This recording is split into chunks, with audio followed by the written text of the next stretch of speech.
The Wildlife Trusts and the Royal Horticultural Society have been running the big wildlife garden competition, and I'm delighted to say that Terry and Christine Oliver from Linfield have won the large residential garden category. So I'm just off to go and have a look. Terry and Christine's garden is a great example of how anyone can include wildlife-friendly features in their garden without compromising on the need for other things like a vegetable patch, somewhere for the grandchildren to play, or even just a pleasurable space that everyone can enjoy. That's part of the fun, yes. So how did you feel when you heard about the competition, when you heard you'd won? Amazed. Yeah. Quite surprised. Yes. Yeah. Well, we were surprised. Yes, really. Beautiful garden. Because my son asked me what sort of competition was it. So I said, as far as I know, we might have been the only entry in the. I think they had quite a few. Yeah, quite a few. Yes. The tail end of the nectarspermum there, you can see the seed heads there. Yes. Now when they come out in the spring, they've got a lovely umbrella shape, and the bees love them. Yes. The flowers themselves and the plants stick to high heaven because they're in the onion family. Oh, right. But the bees just come in their droves. They go mad. Fantastic. So that must be sort of very nectar, pollen, sort of, whatever it produces. Very rich. So, yeah. But,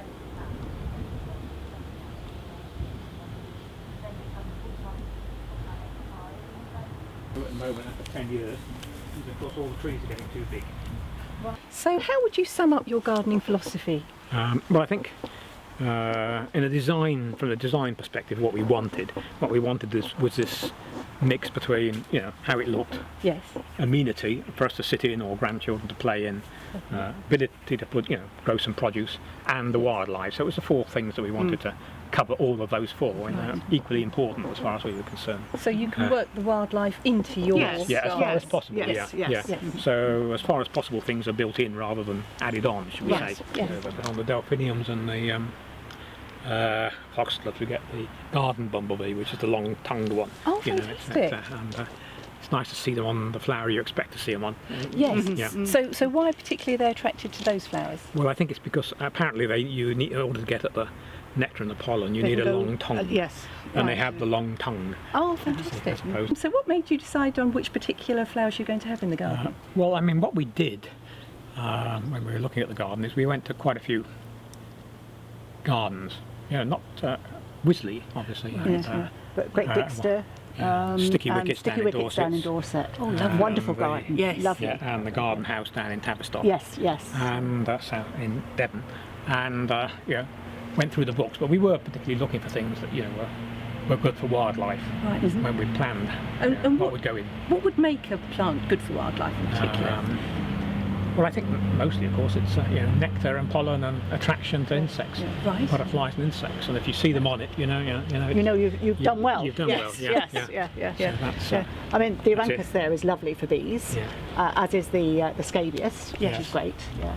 And I really love your pond. So what does that bring to the garden? Well, I mean, if you read, you should all have a pond, for all the, if only for birds and so on and so forth, to be able to bathe and take water.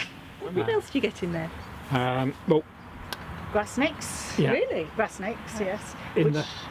What we were very pleased about was on the third summer, which is the earliest it could have been, we found a lot of dragonfly exuvia, exuvia around, the sort of where they'd emerged, and in fact, the sort of casing they leave behind. With a bit of help. Is there anything you don't want to have in your pond? Well, we certainly never put fish in, because you shouldn't in a pond like this, and so we haven't, and that's fine.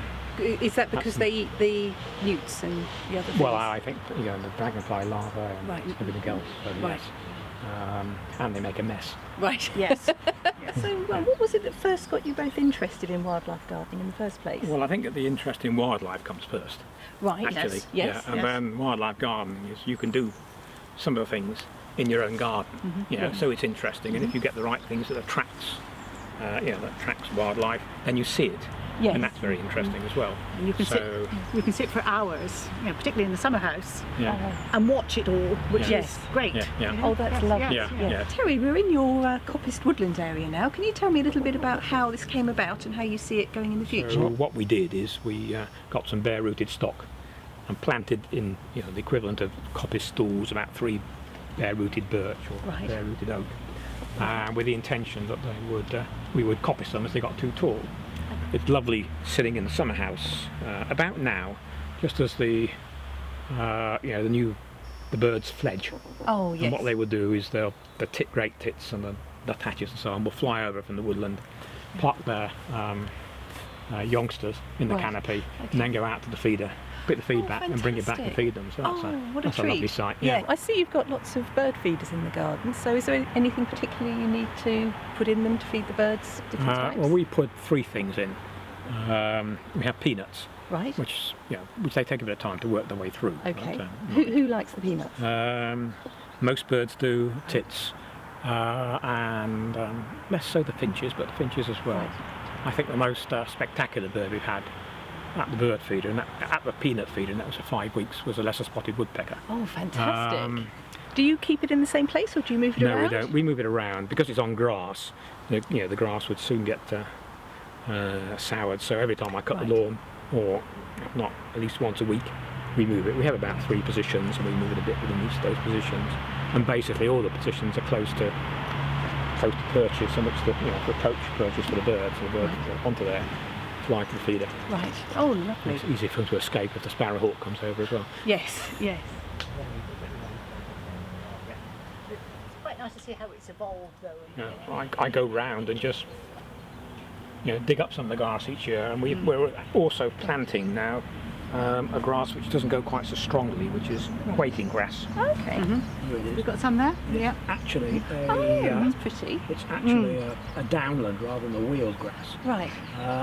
So it doesn't actually thrive here too much. Right. So that keeps it under control. Yes, so doesn't make too much competition with the wildflowers. So what we have to do is just grow it on, split it, grow it on, which we're doing up there, and then I dig out some of the coarse grass and put some in each year. Right.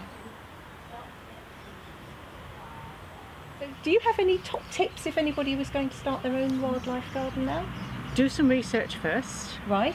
Visit other gardens that are sort of similar, and just literally try and prepare yourself before you start buying your species or getting your species. So a little bit of research. I think the other thing is, if you're going to have anything that's really going to look pretty wild, then you need to do it really within a fairly formal structure. Otherwise it all looks out of control. But if you've got some structure to the borders and in terms of hard landscaping, that means you can get away with more in terms of out of control planting, I think. That's a really good idea, but you've got different areas here, because I thought when I arrived that it was going to look a little bit jungly, but it doesn't at all. It looks absolutely beautiful. It works. It does now.